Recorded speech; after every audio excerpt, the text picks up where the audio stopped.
আসসালামু আলাইকুম গাইজ, সবাই কেমন আছেন? আমরা জামাই বউ মিলে সারাদিন রোজা রেখে ইফতারি তৈরি করলাম।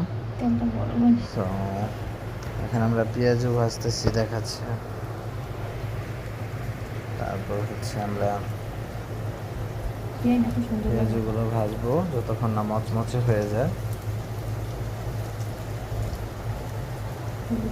একটা একটা করে দিচ্ছি।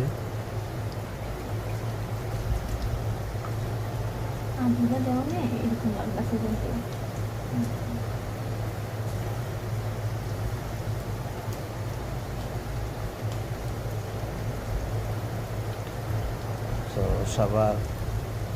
সবাই জানাবেন কেমন হলো।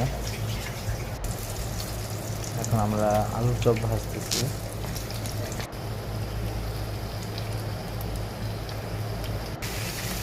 তারপর বুট বাগার করলাম, তারপর শরবত, জিলাপি।